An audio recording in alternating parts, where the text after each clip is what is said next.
खदी board गोटे promoting संस्था जी बेरोजगार मानक केमती रोजगार दिया कर ओडिशा खदी ग्रामोद्योग बोर्ड गोटे महात्मा गांधी आदर्श रे तांकर स्वप्नर गोटे संस्था जहाँ 1955 मसीह सारा भारत वर्ष रे प्रत्येक राज्य रे कार्य करी आसुची आर्टिकल द्वारा बा पार्लियामेंट रे पास ही गठित होइतिबा ये गोटे संस्था सर्वप्राचीन संस्था जहाँ गांधींकर आदर्श एवं युवक मानंकु बेरोजगार युवक मानंकु स्वावलंबी करैबा ग्रामीण शिल्प खदी रो प्रसार प्रचार ये सबु कार्य रे ये सब कार्य करिथा विशेष भाव रे महात्मा गांधींकर दर्शन आदर्श को नीति को युवपीढ़ी मध्य प्रचार प्रसार करवा यार मध्य गोटे मूल लक्ष्य थिला से लक्ष्य नहीं कि आमे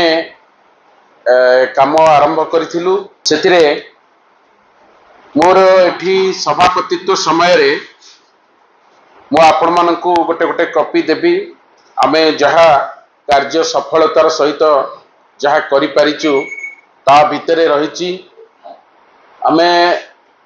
हमरो गोटे जागा थिला जहा जबरदखल हे कि थिला गंडमुंडा पाखरे ताकू आमे उद्धार करिचु एवं सेठी एबे गोटे यूनिटी मॉल हवा पई जाउची जार समस्त नक्शा प्रस्तुत हो सारी जोठी विभिन्न जिल्लार खदी एवं ग्रामोद्योग सामग्री बिक्री पाई स्वतंत्र भाव में बंदोबस्त करा जिबा सहित महात्मा गांधींकर विचार खदी एवं इत्यादि गोटे प्रदर्शनी विक्रय सेंटर पाई सेठी करा जाउची तार कार्य आरंभ हो जाइची मु आशा करुच्ची आगामी दिन में से कार्य निश्चित भाव में शेष हम जहाँ एठी यही जगार आम करने चाहूलु सेटा को सेठी आमर गंडमुंडा को शिफ्ट कर दिया जाइतला सेठी वर्तमान से कार्य आरंभ प्राय महू केवल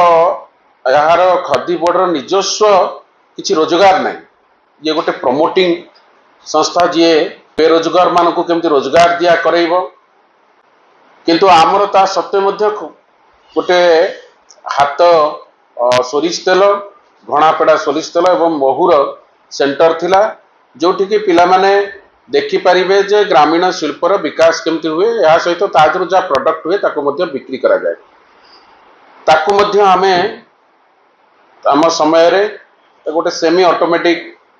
मशीन करिके जोटा अतिरिक्त हाथ प्रोसेस होता ताको सेमी ऑटोमेटिक मशीन गोटे सेठी स्थापना करिके महुर विशोधन ताको प्रोसेस करूतिलु प्रोसेस सेंटर गोटे महुर करैतिलु आपण एवं सोरिष तेलटा को आहुरी बहुत डिमांड थला सोरिष तेलर खदी सोरिष तेलर आज मध्य डिमांड रही ताको आहुरी बढ़ेइतिलु व्यापक करथिलु